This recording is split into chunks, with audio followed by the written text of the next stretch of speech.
Welcome to the deep dive. Today, we're getting into something pretty fundamental, something many of us eat almost daily: bread. Specifically, whole wheat bread. Right. And not just any bread, but how to make it better. We're looking at a really detailed study here. Yeah, it digs into using a specific ingredient, Gellan gum, to perfect whole wheat bread.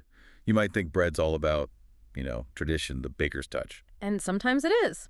But this paper shows that finding that perfect loaf can come down to something incredibly precise, like a tiny, exact dose of one additive. So that's our mission today then, unpacking the study on Gellan gum, or ghee as they call it, as a clean label helper for whole wheat bread, WWB. Exactly. It's not just does it work, it's finding the exact amount that makes everything click, the structure you see, the texture, the shelf life, all of it. I really appreciate how thorough they were. They threw the whole lab at it, didn't they? This Yeah. multimodal analytical framework. Oh, definitely. They used, let's see, surface microscopy to actually look at the crumb structure up close, colorimetry for, well, the color and appearance. Then these advanced mechanical tests, texture profile analysis, stress relaxation, basically measuring the feel and how it holds up. Like a mini engineering test on a slice of bread. Pretty much.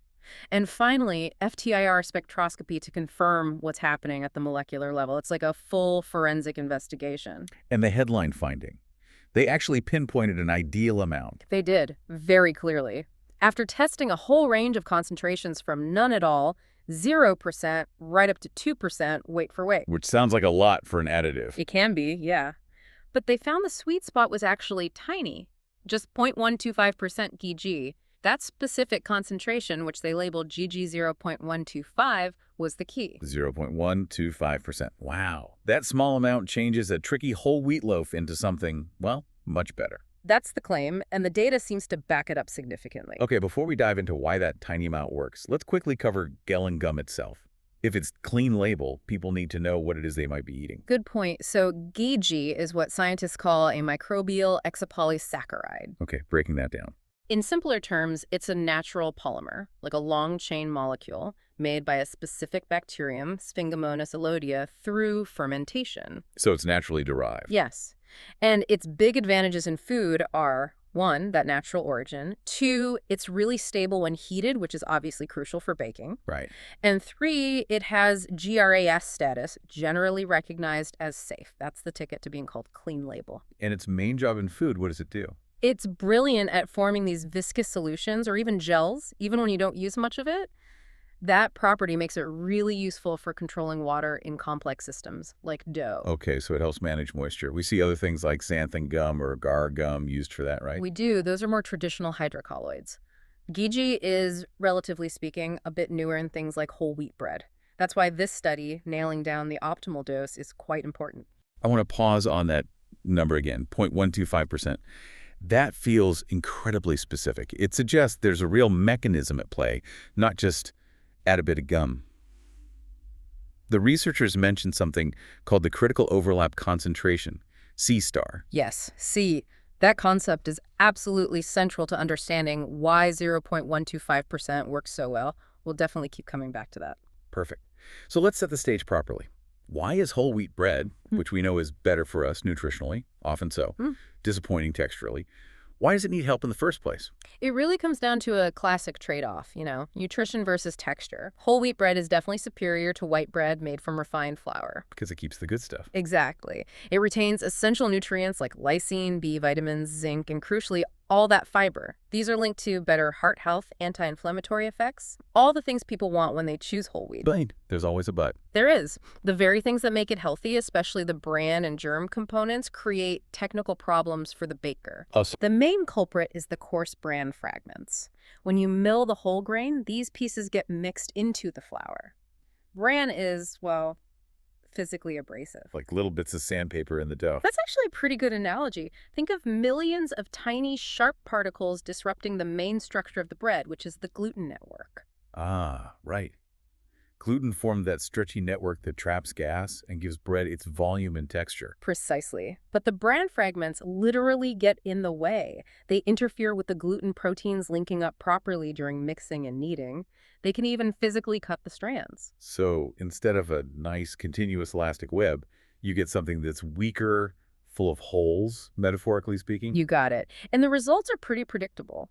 lower loaf volume because the gas escapes, Hmm? a denser, heavier crumb. Uh-huh. Often drier too, right? Yes, and it goes stale faster because the moisture isn't held effectively. Plus, sometimes those bran components can add a slightly bitter taste, so multiple hits to quality. Okay, so that clearly explains why bakers might reach for something like a hydrocolloid.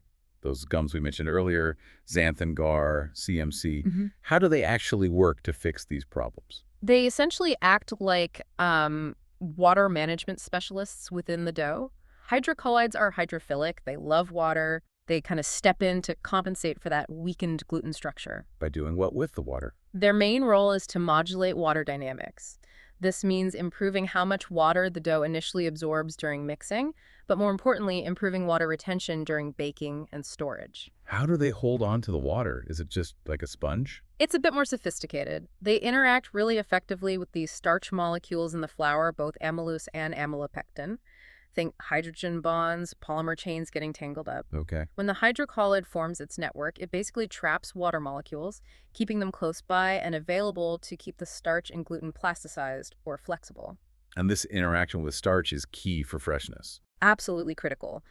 By interacting with starch, especially the amylose that leaks out during baking, they help reorganize how the starch behaves as the bread cools. Which prevents. It helps suppress starch retrogradation. That's the scientific term for the recrystallization of amylopectin, which is the main reason bread goes stale and hard. So in wholey bread, where the gluten's already compromised by the bran, these hydrocolloids become even more important for managing starch and water to keep it fresh. Exactly. And with Gellan gum being our focus, the big question was finding the dose where it stops just competing for water and starts actively helping the structure. Right, that shift from being a problem to being a solution.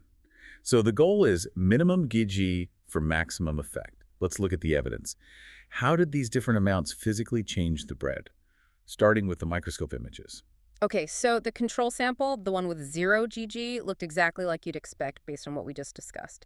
The microscope showed an uneven surface texture, and inside the pores, the little air pockets were all different sizes, scattered randomly, just, messy. Poor structure. Classic whole wheat problems. What happened when they added just a tiny bit, like 0.025% or 0.050%? That's where it gets interesting, right? That biphasic thing. It really does, because counterintuitively, adding a little bit actually made the crumb structure worse initially. The researchers saw the crumb become denser, more compacted. There were maybe more pores, but they were tiny and badly formed. Wait, so adding a supposedly helpful ingredient made it denser. Why? Okay, this comes down to that C idea again. At these very low concentrations, below the critical overlap point, the individual Gellan gum polymer chains are basically acting as passive water competitors. Meaning? They're floating around individually, attracting water to themselves, yes, but they haven't linked up to form a supportive network yet. Instead, they're just stealing water that the gluten and starch desperately need to hydrate properly and form their networks. So they're actually dehydrating the main structure at that low dose. Effectively, yes. They starve the gluten matrix, making it weaker and causing it to collapse into smaller, denser pockets. Okay, that makes sense. It perfectly sets up the just right scenario. What did the microscope show at the magic 0.125%? GG 0.125 was like the picture of structural improvement. The crumb surface looked smoother, more even, and crucially, the pores inside were much more uniform in size and distributed way more homogeneously. So better gas bubbles, held more evenly. Exactly. It clearly signals a stronger internal structure, better able to hold on to the gas produced during fermentation and baking.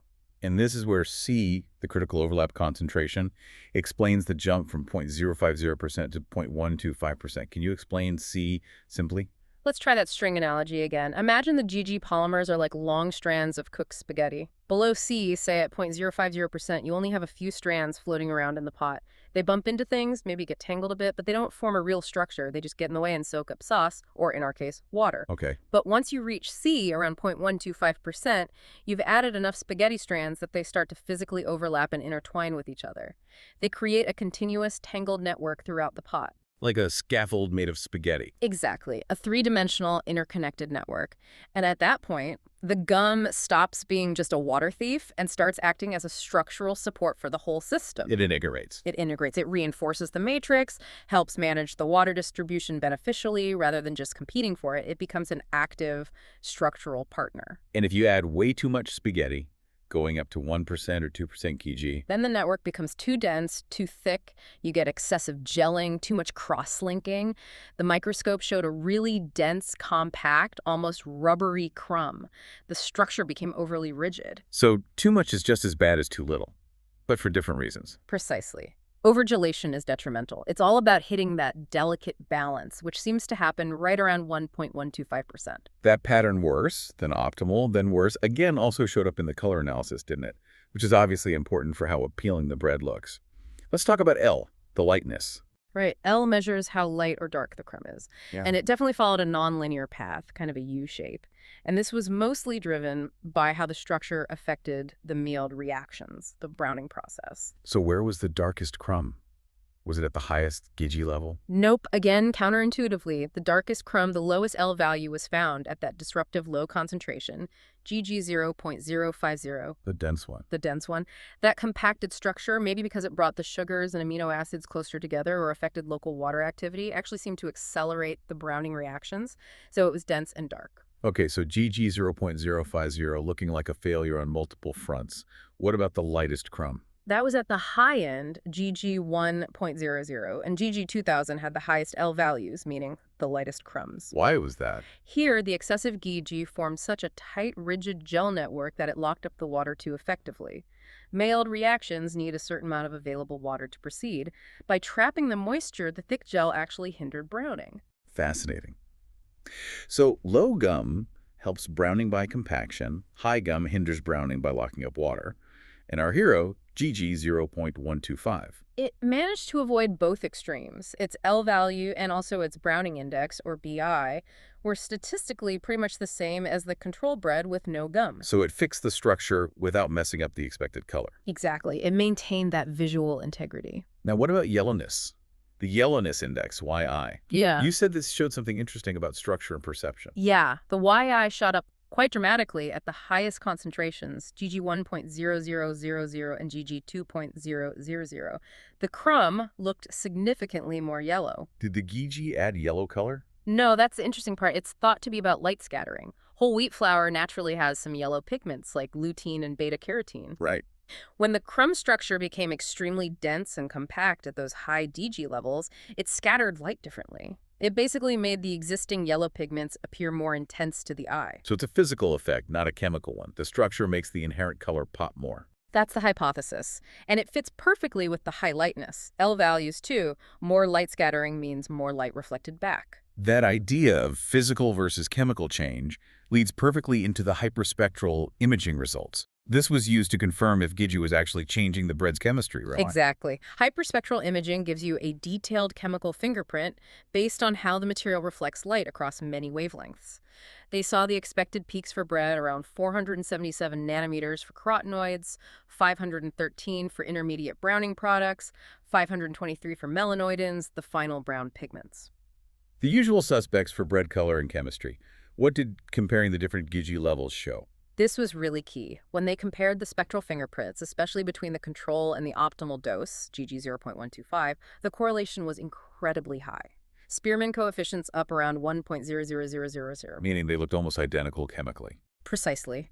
It strongly confirms that Gellan gum, at least up to the optimal concentration and slightly beyond, is acting primarily as a physical modifier. It changes the structure, which affects texture and light scattering, but it's not fundamentally altering the core chemical makeup or the major chemical reactions happening in the bread. It's like adding better scaffolding, not changing the bricks. That's a great way to put it. It reinforces the existing system. Okay, so we know how it looks, down to the molecular reflection. Now, how does it feel? Let's talk mechanical performance, starting with texture profile analysis, TPA. Right. TPA is crucial for quality control. It mimics chewing to measure things like hardness, springiness, cohesiveness factors that directly relate to how we perceive the bread's texture, its mouthfeel. And hardness is a big one for whole wheat, especially with staling. How did the 0.125% Gigi perform there? This is where the benefit really shines. Remember how GG 0.050 was dense and dark? It was also significantly harder than the control bread. Because of that water competition effect. Exactly. It led to a more rigid, dehydrated structure, but GG 0.125, its hardness value was statistically the same as the control bread, 0.055. So softer than the low dose and basically just right compared to the ideal. Yes. because at 0.125%, you've hit that C point. The GG network is formed, it's managing water properly, allowing enough hydration and plasticization to keep the crumb soft and pliable. It hits that delicate balance, as the researchers put it. Did it affect the bread's bounciness, springiness, and resilience? Not really. The results showed no significant difference compared to the control for those parameters, which is actually good news. Why is that good? It means the Gigi is adding its structural support without making the bread weirdly rubbery or fundamentally changing the elastic character given by the gluten and starch. It's a subtle reinforcement. Makes sense. What about cohesiveness? Does it hold together well when you chew it? Again, Gigi 0.125 performed well, similar to the control. The only place they saw a significant decrease in cohesiveness was way up at Gigi 0.500. Why would more gum make it less cohesive? Probably due to that overgelation effect again. If the gel network becomes too strong and rigid, it might actually interfere with the natural binding between starch and protein, making the crumb more likely to fracture or crumble rather than holding together. So again, 0.125 seems to be hitting the sweet spot across the board for texture. Based on the TPA data, absolutely. Beyond that initial texture, they also looked at stress relaxation, SR. This measures viscoelasticity, how the bread behaves over time under stress. Why is that important? Viscoelasticity is really the science behind what we perceive as freshness and resilience in bread. Think about squeezing a fresh slice. It deforms, but it slowly recovers some shape. It's not perfectly elastic like a rubber band, nor purely viscous like honey. It's in between. Okay. SR studies quantify this. They compress the sample and measure how the force required to hold that compression decreases over time as the molecules inside rearrange. We look at parameters like F60, the force left after 60 seconds, and %R, the percentage of stress that relaxed away. And what does a bad result look like? High F60, low %R. Exactly. If the force stays high F60, and not much relaxation happens, low %R, it means the structure is stiff, rigid, and not dissipating energy well. That's characteristic of stale bread. So how did GG 0.125 do on this stiffness meter? It did really well. Its F60 value was 1.344 newtons, and its %R was about 47.2%. Crucially, these numbers were statistically indistinguishable from the control bread, GG 0.000. Meaning it behaved just like the fresh standard loaf in terms of flexibility over time. Precisely. It preserved that desirable viscoelastic behavior, suggesting it would maintain a fresh feel. And the comparison, did the bad low dose fail here too? Predictably, yes. GG 0.050 showed the highest initial force, F0, and the highest residual force, F60. It was much stiffer, confirming that dehydration effect made it less able to relax and rearrange internally. It behaved more like a stale loaf from the start. To get deeper into how the molecules were moving during this relaxation, they used a pretty complex model, the quaternary Maxwell-Weichert model. Sounds intense. I'll use that. Well, because bread isn't simple. It's a complex composite material. A simple spring and dashpot model just doesn't capture its behavior accurately. The Maxwell-Weichert model uses multiple elements, in this case, 4, to represent different relaxation processes happening simultaneously within the bread structure, and it fit their data perfectly, R squared of 1,000. Yeah. And this model gives relaxation times tau values. What do those tell us? The tau values, like tau values, represent the characteristic time it takes for different molecular parts of the bread structure to rearrange and relax under stress. You can think of tau values as relating to faster rearrangements, maybe involving water or smaller starch fragments like amylose.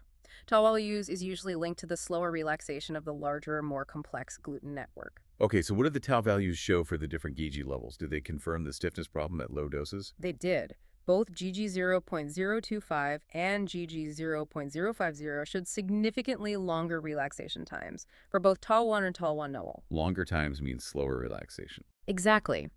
Slower relaxation means the material is stiffer, more restricted in its movement. It confirms that at those low doses, the GG was hindering the necessary molecular mobility needed for the bread to feel flexible and fresh. Everything was kind of locked up. Whereas GG 0.125. Its relaxation times were similar to the control.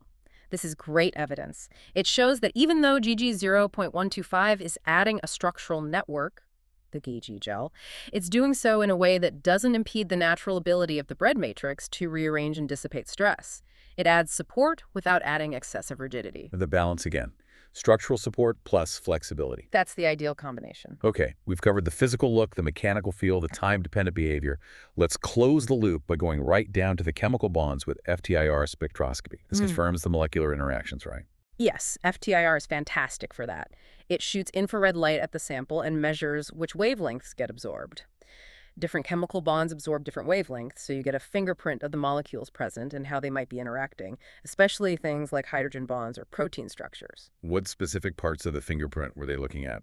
They focused on a few key areas, around 316 inverse centimeters, that's characteristic of OH stretching, which tells you a lot about hydrogen bonding and the state of water in the bread. Crucial for texture and stability. Absolutely. Then they looked at the amide regions. Amide, around 1,647 centimeter, mostly CO bonds in proteins, and amide second, around 1,553 centimeter centimeter CN bonds. These are direct indicators of protein structure and conformation. So if the Gellan gum was messing up the gluten structure chemically, we'd see changes there. We would expect to, yes. And did they? Did Getty fundamentally change the bread's chemical signature? Largely, no.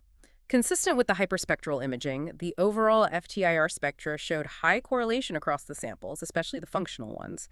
Spearman values were high, like 0.93 up to almost 0.998. Meaning the basic molecular makeup remained very similar. Yes, it reinforces that GG isn't causing major chemical reactions or breaking down key components. It's primarily that physicochemical modification we talked about. But could FTIR also pick up on the problems at the low dose? It could, subtly. The correlation coefficients for samples like GG 0.050 were noticeably lower than for GG 0.125 or the control.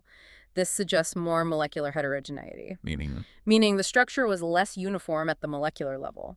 That water competition was likely disrupting the hydrogen bonding network unevenly, leading to inconsistencies, which FTIR can detect as a polar match to the control spectrum. Okay, let's focus on the success story. GG 0.125 using the transmittance index, TI. What did that show? The TI basically measures the intensity of absorption at specific bands, giving an idea of the stability or state of those bonds. For the OH stretch, water-hydrogen bonding at 300 and 316 centimeter, the TI value for GG 0.125 was almost identical to the control. What does that tell us? It's really strong evidence that the GG at this C concentration has integrated beautifully. It's forming its network and managing water, but without overbinding or excessively immobilizing the water molecules. The water is still available in a state similar to the original bread. It's holding it just right. Molecular conformation of the softness we saw in TPA. Exactly. And then look at the protein bands, amidoserpinsin 2, GG 0.125 showed no significant change in TI values there compared to the control either. Meaning the gluten structure was preserved. Yes, it indicates that at the optimal dose, GG preserves the natural conformation and integrity of the gluten network. It supports it without distorting it. Was there a contrast at the high dose? Did too much GG hurt the proteins? There was.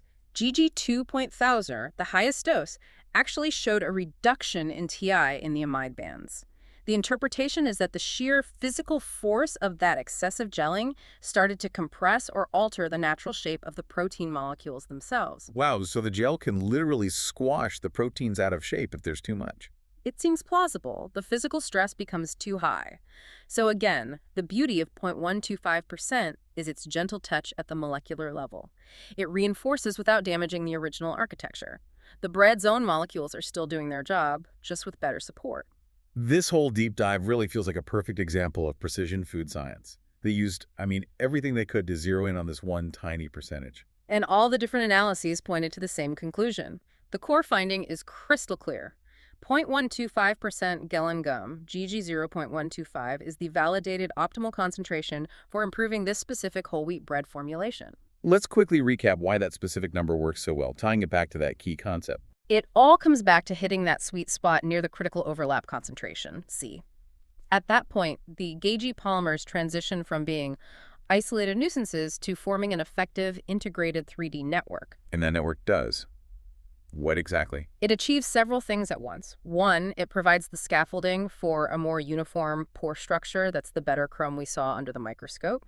Two, it modulates water effectively, keeping the crumb plasticized and soft. That's the lower hardness in TPA. Yeah.